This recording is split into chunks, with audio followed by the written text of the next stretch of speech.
Hello friends, welcome back.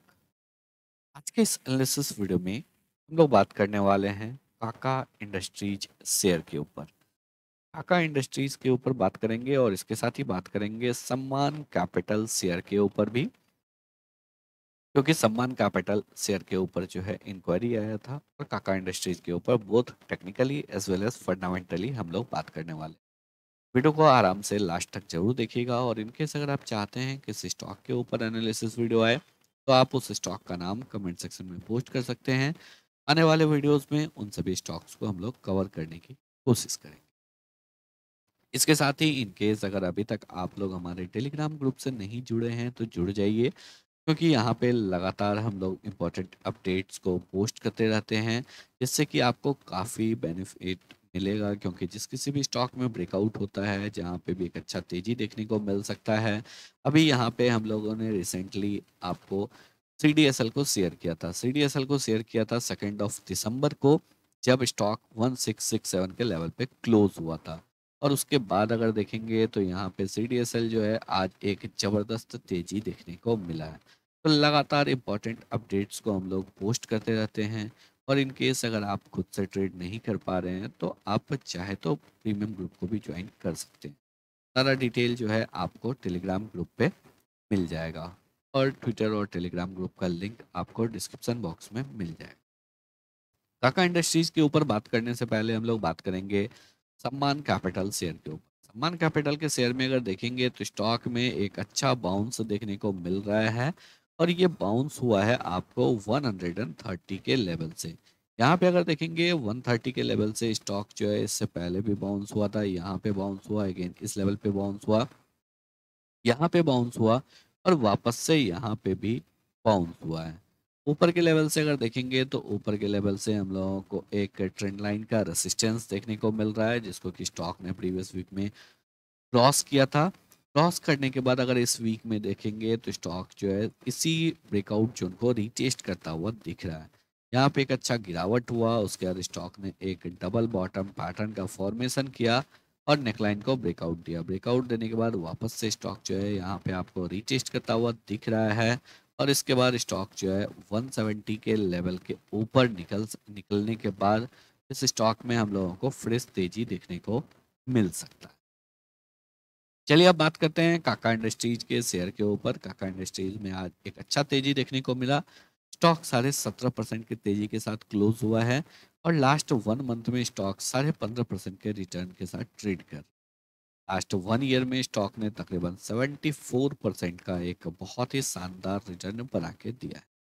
बात करते हैं कंपनी के फंडामेंटल्स के ऊपर। एक माइक्रो कैप कंपनी है और बीएसई पे एसएमई कैटेगरी में लिस्टेड है। बीएसई एसएमई कैटेगरी में लिस्टेड है, माइक्रो कैप कंपनी है।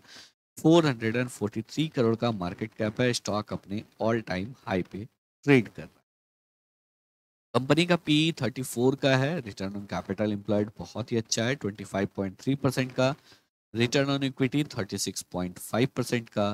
कंपनी का बुक वैल्यू है 42.7 का, यानी कि कंपनी अपने बुक वैल्यू से तकरीबन जो है आपको 7.5 टाइम्स से ज़्यादा ट्रेड कर रहा है।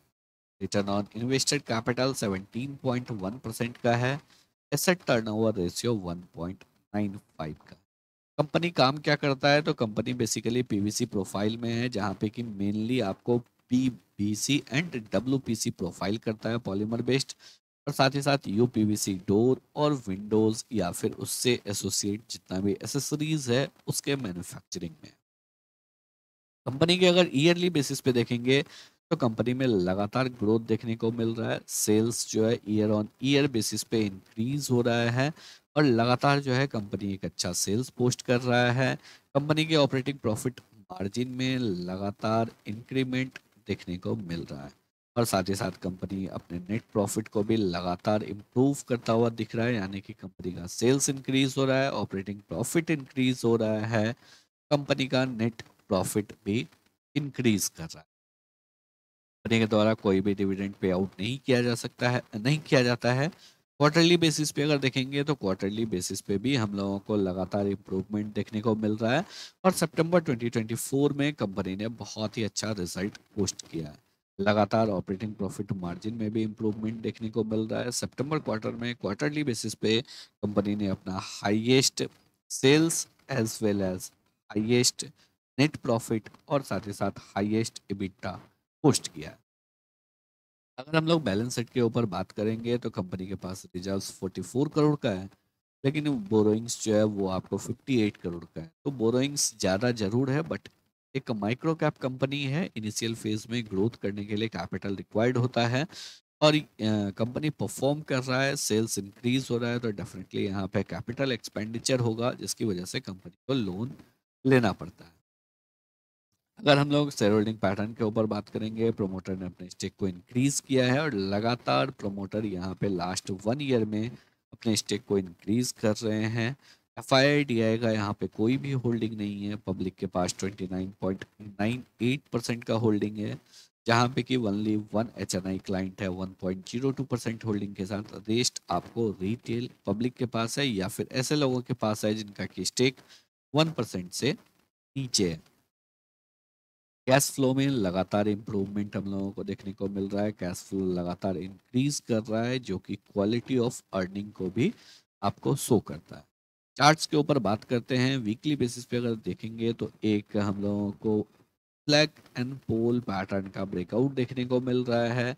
स्टॉक ऊपर की साइड में 400 500 की तरफ जाने के लिए तैयार है, लेकिन एक चीज को यहाँ पे जरूर आपको देखना है, जितने भी स्मॉल रिटेलर्स हैं उनके लिए शायद ये कंपनी ना हो, क्योंकि कंपनी SME कैटेगरी में लिस्टेड है और SME कैटेगरी में लॉट साइज होता है। यहाँ पे जो कंपनी का लॉट साइज है वो 500 का है, यानी कि यहाँ पे अगर आप बाई करते हैं तो आपका मिनिमम इन्वेस्टमेंट जो है तकरीबन 1.65 लाख के आसपास का होगा। तो अगर आपके पास इतना बड़ा इन्वेस्टमेंट कैपेसिटी है सिंगल स्टॉक में एलोकेट करने का, तभी आप ले सकते हैं। और जिनको भी लेना है वो 500 के मल्टीपल्स में भी ले सकते हैं। सपोज अगर आपको ज़्यादा लेना है तो फिर आपको 1000 क्वांटिटी लेना होगा, उससे ज़्यादा लेना है तो 500 क्वांटिटी लेना होगा। तो अपने रिस्क को मैनेज भी जरूरी है, तो रिस्क मैनेजमेंट के लिए आपका SL जो है 250 के नीचे होना चाहिए। अगर स्टॉक 250 के नीचे निकल जाता है तो डेफिनेटली आपको एक बार के लिए एग्जिट यहाँ पे करना पड़ सकता है टेक्निकली, क्योंकि उसके बाद स्टॉक फर्दर और फॉल कर सकता है। तो आई होप आप लोगों को सभी पॉइंट जो है बिल्कुल अच्छे से क्लियर हो गए होंगे। अगर आप लोगों को वीडियो पसंद आया हो, एनालिसिस अच्छा लगा हो, वीडियो को लाइक करके चैनल को सब्सक्राइब जरूर करें।